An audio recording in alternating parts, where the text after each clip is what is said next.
Mga kabugak, kumusta pala ulit kayo? Kung nanood kayo ng una nating kapiserye, tatanungin ko kayo ngayon, ano bang misyon nyo sa buhay? I-comment nyo na lang sa comment section at baka ma-inspire nyo rin si kabugak sa mga sagot ninyo. Salamat. Ngayong araw, naramdaman ko ang kahalagahan ng mga kaibigan. Na-realize ko na malaki pala ang papel na ginagampanan nila sa ating mga buhay. Yung para bang hindi mo kailangan magpanggap sa kanila kung okay ka ba. Yung tipo na pwede mong idaing lahat ng problema mo sa kanila. At kahit ano pa man yan, ay makikinig at makikinig sila. Ang sarap. Ang sarap magkaroon ng mga tunay na kaibigan na kahit mangilan-ngilan lang ay alam mong mapagkakatiwalaan. At kahit ano pa mang antas mo sa lipunan ay hinding-hindi kahuhusgahan. Sa sobrang katoksikan ng mundo ngayon, isang malaking biyaya na meron tayong kaibigan na pwede natin masandalan, na magpaparamdam sa atin ng lahat ng problema ay pwedeng masolusyonan. Gusto kong gamitin ang plataforma na to para makatulong sa inyo. In a way na magkaroon kayo ng peace of mind and iparealize sa inyo ang importansya ng mental health sa buhay ng bawat isa sa atin.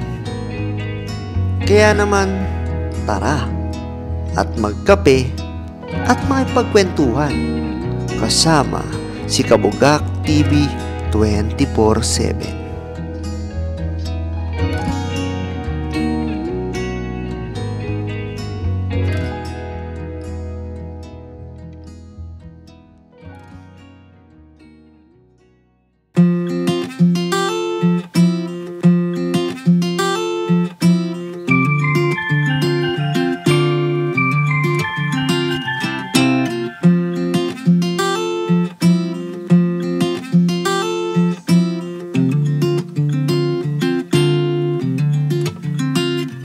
So guys, while waiting sa susunod sa counter, mamimili tayo ngayon ng mga kape o orderin natin dito sa Coffee Rush. Tatanungin natin sa kanila ngayon kung ano yung best seller nila.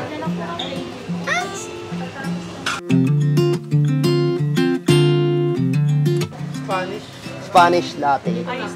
Ice ba yun? Ice ba yun? Ice daw, ice.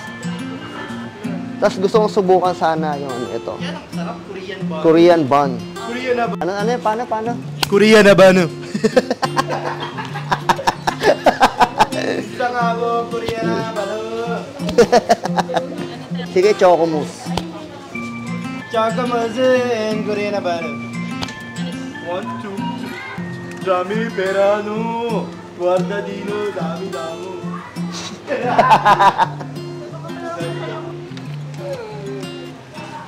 Number 80 sa balota.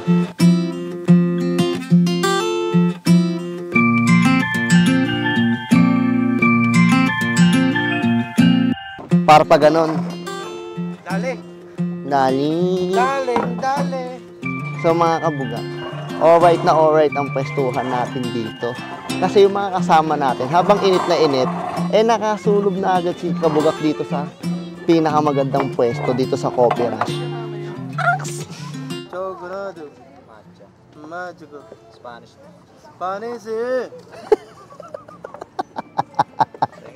Thank you. Regalo gozaimasu. Ang hirap pala pag may kasamang Korean. Kala ko si kabugak yung Korean, meron pa pala dito, Indianong Koreano. Pakita mo. Halo Kabugako TV. Streaming oh.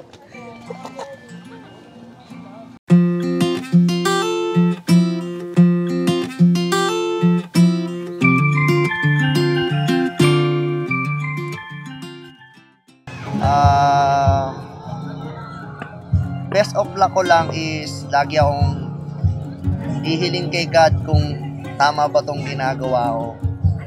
Kung nakakatulong ba ako sa kanila. And also, sana bigyan ako ng lakas na makapag-isip pa ng mga bagay or mga content na makakatulong sa ibang mga makikinig sa atin. So, yun lang yun. Kabugak TV nag-vlog is because of sa mga taong naniniwala. Yun lang.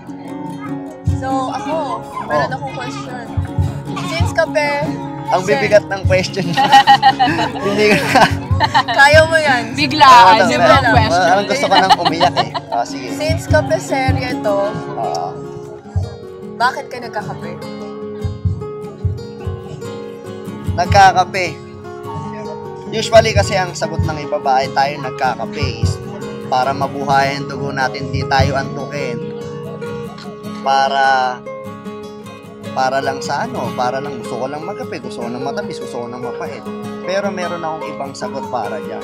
Kasi yung pagkakape na yan na yung way of bonding mo sa sarili mo. Once na kahit mag-isa ka, tapos nagkakape ka, dyan mo nakakausap yung sarili mo.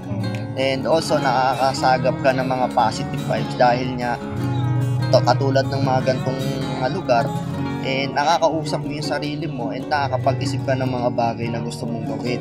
Oo, yung makakapag-isip ng mga creative ideas para sa trabaho mo, para sa pangarap mo, sa future mo, di ba?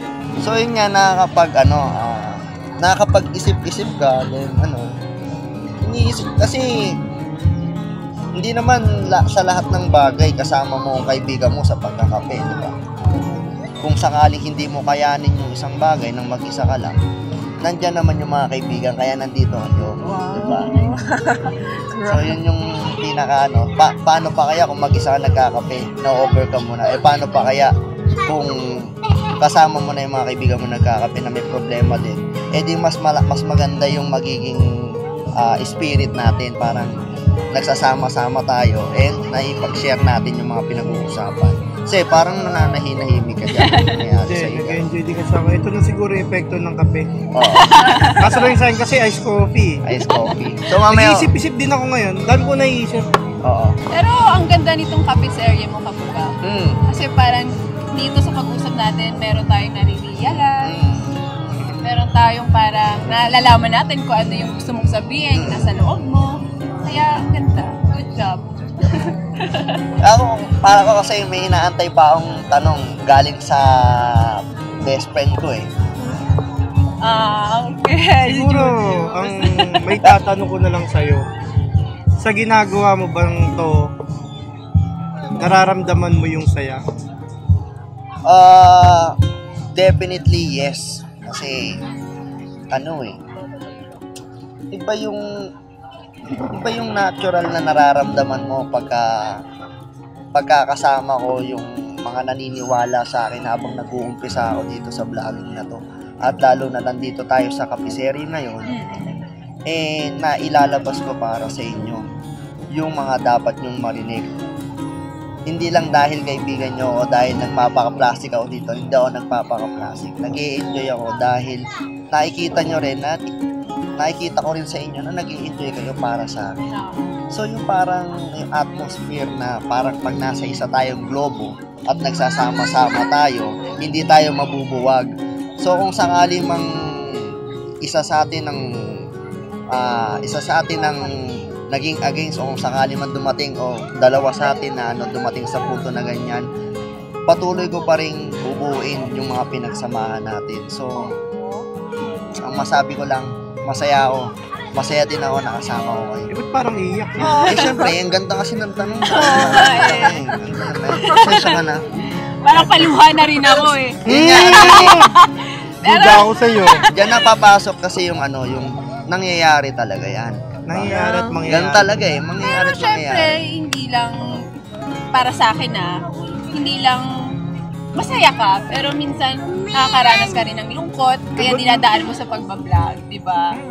Parang yun din yung way mo yung para matanggal yung stress na nararamdaman.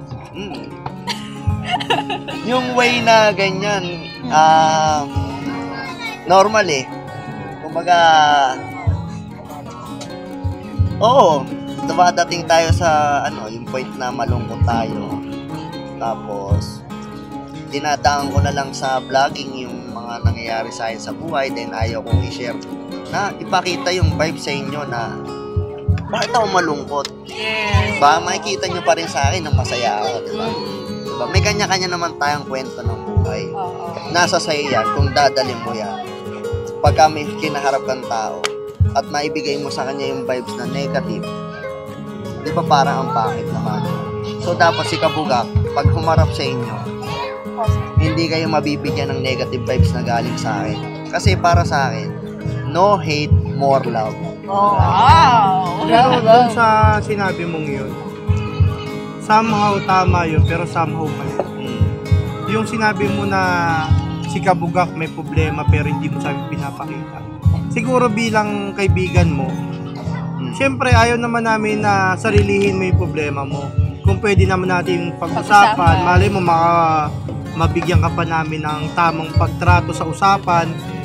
Mahirap naman yun, ang lungkot-lungkot mo na pala, sabay puro kalokohan yung kausapan. Hindi mo malalabas yung nararamdaman mo yung problema mo. Siguro sa akin, ang pag-usaping problema, isa lang masasabi ko, wag na wag kayo magpapakain sa problema, ikain nyo, food trip ang gawin nyo.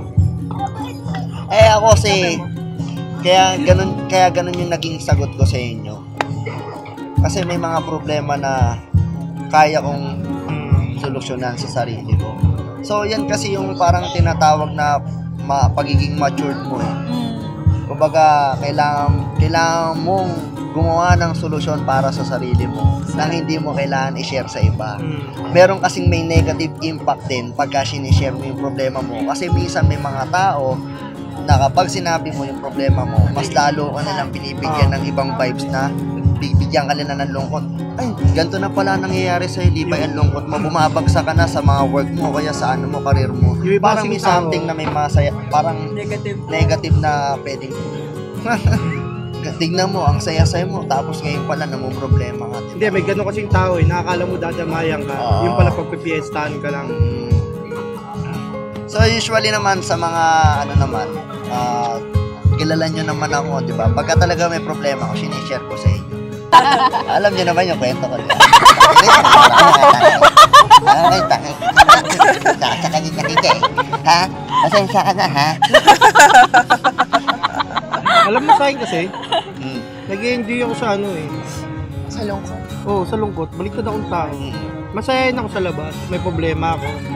Pero pag usapang problema sa problema na, ang sarap magkwento kaya, no? Minsan, yung time na may problema ka, di ba, yung time na nagkaroon ka ng problema, nagkwento ko ng problema ko, nagkwento rin ng problema si Oas. May kanya-kanya tayong problema, pero tatapang natin, no? Kanya-kanya. Nalalagpasan natin. Yes. Oo. Ikaw, diba? Alam ko naman yung problema mo, diba? Siyempre, pag nilabas mo sa amin, dama ko rin. Kasi alam ko totoo yung sinasabi niya eh, kwento niya. Kasi nakikita ko. Kumbaga sa mga mata niya, parang hindi naman siya umiyak na tao. Pero ramdam ko sa kanya na gusto niyang umiyak na sa harapan namin na parang, kayo ba, gano'n kayo nagiging masaya na nakikita niyo yung kaibigan niyong si Kabugak TV na pinupursong magpasaya ng ibang tao, mag-share. Saan yung unang ikot? Gusto ko dito, kumbaga lang. Ako, masaya ako eh.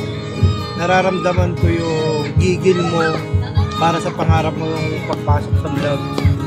Tapos, na-feel ko naman na nag-enjoy ka. Sino ba naman ako para hadlangan ko yung kasiyahan mo sa pag-vlog na?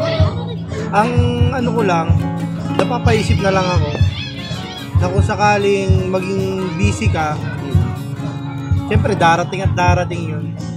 Sana wag mong iwanan yung mga viewers mo, mga nanonood mo. Siyempre hanap-hanapin ka na yan eh.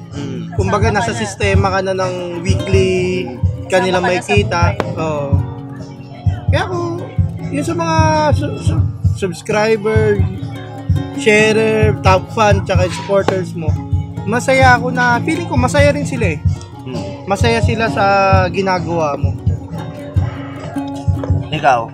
Maraming salamat. Wow. Cheers muna tayo. Iba ng bagong cheers ngayon. Kape na. Cheers. Ako, Ikaw. masaya ako kasi, hindi ko akalain na may ganong side ka pala. So, somehow na-surprise na, wow, hindi lang siya yung magaling, generous din siya. So, willing siyang ibigay kung anong meron siya. Kung i-share niya. Ito pa lang. I-share mo sa amin yung time mo, di ba? So, ayun. So, ayat, pasensya ka na dahil na hindi ka namin kasama ngayon. Pero nananatili ka lagi sa puso ko. Kasama na anak natin. Love you. May name reveal na ba? May name reveal? To be ano na lang yan. To be announced. Pero alam niyo naman.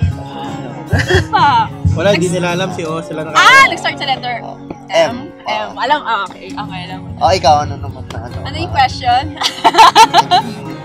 Ako, Ayun. syempre, masaya ako. Kasi, actually, yung una, parang, hindi nyo pa naumpisan tong vlog. Nagpaplano pa lang. Ganyan, sabi ko, kaya ba ito nilipa? Ang busy-busy nga niya sa trabaho niya. Iisiit pa niya yung pag-vlog. Pero yun na nga, naumpisahan mo. And, umpisa pala ng vlog mo, hindi pa yung wala pang ganito. Yung parang, ikaw lang ata yung nag-video or may nag-video. Si Rangel. Oo, si Rangel. Nakakatawa na yun pa lang. At kaya ngayon na parang sobrang creative na ng mga vlog mo, di ba? Hindi ka naman sinabi, hindi pa creative nun. Pero mas okay. Wala pa akong equipment kasi wala akong Yun. Pero nakakatawa na yun. Marami ka nang napapasaya doon. Hindi lang yung mga kakilala mo. Kundi nakakilala mo. Friends of friends. Friends of friends. Sorry Pero yun nga, life, di ba sabi nga nila, life is full of surprises. May time na parang eto ka, sobrang positive mo, free ka, marami kang free time. Pero darating din yung time na parang meron kang kailangan pagtuunan ng oras mo. Pero sana syempre, hindi pa rin mawala kasi nag-umpisa ka na marami ka nang napasaya, marami ka nang natulungan na sana hindi huminto. Pero syempre, meron tayo namang mga priorities na kailangan unahin. Okay. Time management lang, alam ko naman kakayanin mo yun, di ba? So yun, dahil napasok ang time management. Yeah. So yun nga, sa lahat ng sinagot nyo, lahat na gusto ko. Ano yung anong pinaka-best quotes na may share mo sa mga viewers natin? Time is gold. When watching, time is gold, so bigyan mo ng importansya or bigyan mo ng significant yung sobrang sinabi. luma na, Oo. pero napaka-importante na kailangan may time ka sa sarili mo. Wag lang yung work-life balance, dapat nandoon dapat hindi mawawala. Dapat hindi lang tayo puro trabaho. Dapat may oras tayo sa pamilya, may oras tayo sa kaibigan. Minsan, di ba, may mga iba dyan, pag nagka-boyfriend lang, girlfriend lang, nakakalimutan na may kaibigan pala sila. So, dapat balance sa lahat, para fair. Para sa akin, hindi. Sa akin, feeling girlfriend ko, ko muna to, sa baka suntukin ko mukha mo dyan. yes, suntukin mo. hindi, para sa akin kasi napakahalaga i-manage mo yung oras mo. Para sa akin naman, sa sarili ko tingin ko naman na ma-manage ko. Kasi minsan, sobrang, tiyak na ako. Sobrang, kung nakikita ng iba, diba, yung work na meron ako ngayon. Naiyak ako, sorry. Pwede ba umiyak sa vlog mo? Pwede. Hindi. Hindi, parang, syempre, dapat naman natin mahalin yung trabaho natin Syempre, doon tayo nabubuhay Wala naman tayong trabaho, wala naman ako dito kasama nyo.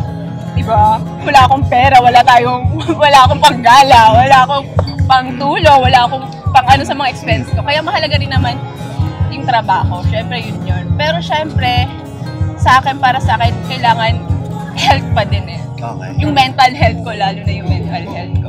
Yun yung gusto kong i-mind sa sarili ko na kailangan mas unahin ko yung mental health ko kaysa dun sa trabaho.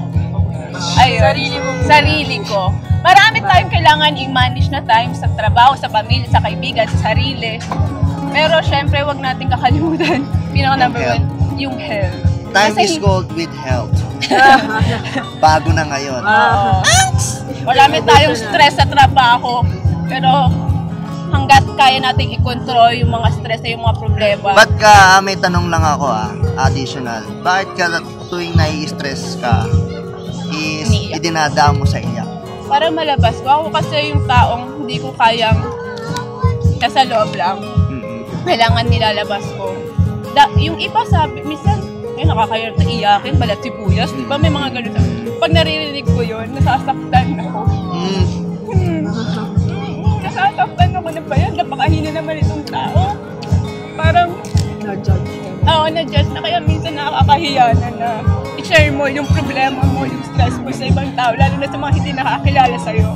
Doon mo na naintindihan bakit hindi ko sinishare yung Oo. ibang kwento ko. Kasi na-judge ka ng It's iba. because of Pero- yun yung negative side. Yun. Basta time is gold. Kailangan manage mo lang ng maayos yung oras mo at yung health mo, wag mong pababayaan. Dahil dyan, bigyan natin ng cheers si Jane. Gosh, grabe tong kapiseryo mo. Bigla to, Solid na ito. Teka lang, may isa pa. Ay, oo nga pala. Ano ba? Kung mag-cheers tayo ngayon, para saan or anong yung i-cheers natin ngayon? Ano siya celebrate? Kasi hindi lang pang-alak. Di pang Alak alak at or wine yung cheers ngayon, di ba? Sa kape na. Kape na. Cheers natin kanina. to para sa magiging tagumpay natin. Para din sa pagkakaibigan natin. Itong cheers na to is para to sa ating tagumpay dahil naumpisahan na natin yung vlogging.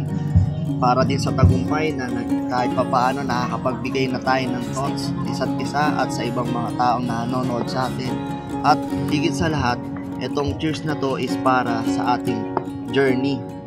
Para sa ating mga susunod nating vlogs. Cheers. Cheers! Your Kabugak TV. Peace out.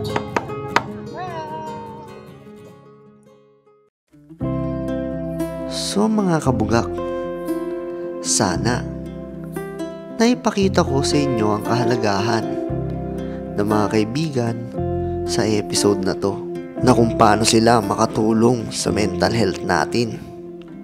Pero tandaan na mag-ingat tayo sa pagpili ng mga kaibigan. Hindi lahat ng dumadaan sa buhay natin ay tunay.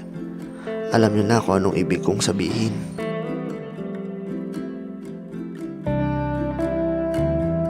So yun na lang muna for today's episode.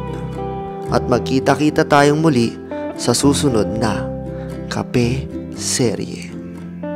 Again, this is your Kabugak TV at sumama sa mundo ng mga sabi-sabi adventure at pag-usapan natin yan kasama si Kabugak TV 24/7.